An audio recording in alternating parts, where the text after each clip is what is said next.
The title character in Reacher Season 3 has called the primary antagonist, Xavier Quinn, the single worst person I've ever known. The lead child Jack Reacher novels frequently suffer from the author's lack of interest in creating villains that seem like real threats. The antagonist may appear to be a bit one-dimensional and ineffectual because Child expects that readers already know Reacher will prevail. This problem was carried over into Amazon's adaptation, as the first two series lacked villains who actually threatened anything.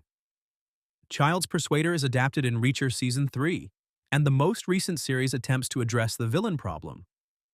Some of Reacher's most formidable foes were present in the book, including Polly, Olivier Richter's, a massive 7-foot monster. Finding out that Xavier Quinn, Brian T., is still alive years after Jack shot him in the head is what pulls Reacher into the case of Season 3. The season is really building to the clash with Quinn, even while it is talking up the Reacher versus Polly fight. What Reacher shares about Xavier Quinn's background and military role Alan Richson's anti-hero tells DEA agent Duffy, Sonia Cassidy, that he is the worst person he has ever met in Reacher Season 3, setting a high standard for Quinn. That's a concerning remark given the horrible deeds the antagonists from earlier episodes carried out, such as torture and mutilation. However, Episode 4, Dominique, explains Quinn's worst crime and the reason Reacher hates him so much, earning him the title. With Reacher narrating his friendship with mentee Dominique Cole, Mariah Robinson, and their investigation into Quinn, Dominique is primarily presented in flashback. Cole and Reacher discover he was being pressured by military intelligence officer Quinn, who threatened Gorowski's family after they apprehend a military official called Gorowski, Jonathan Sousa, for selling confidential documents. Later on, Reacher learns from a therapist that Quinn was a young child with aggressive tendencies and a history of hurting animals.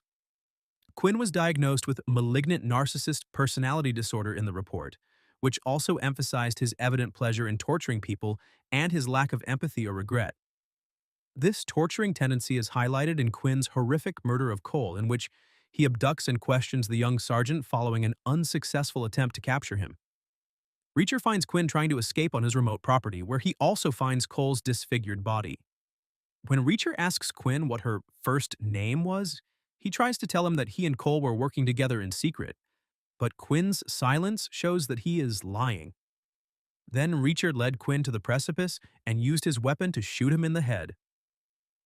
How Quinn made it through. Reacher shooting his head.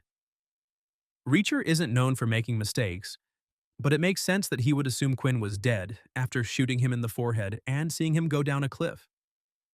The Persuader episode of Season 3 tells the story of Quinn's survival of his seemingly hopeless fate. A lower caliber bullet that Reacher fired at him lodged in Quinn's skull. Despite suffering hypothermia from the chilly water he fell into, he also survived the fall from the cliff.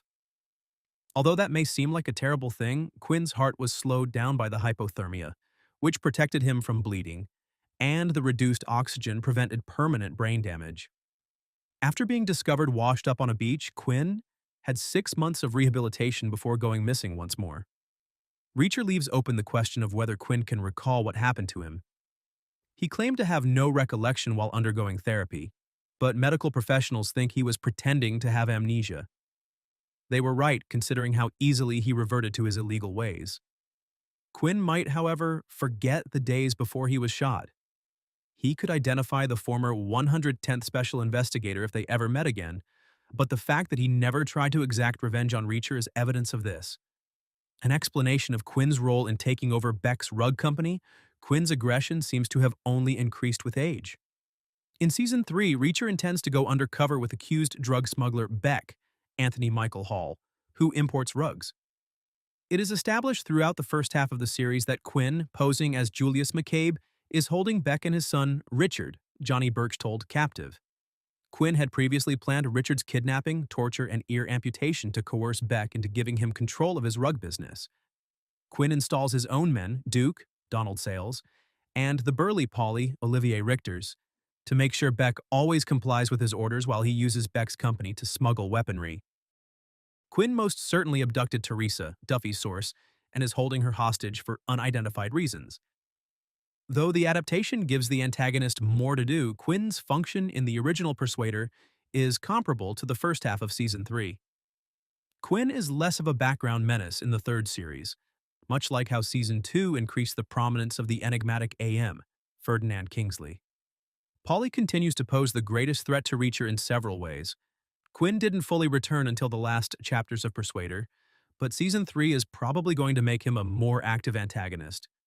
Polly may be the muscle, but Quinn is unquestionably the brains behind the operation. And as his resentment toward Beck for his numerous mistakes grows, he may become more involved in upcoming episodes.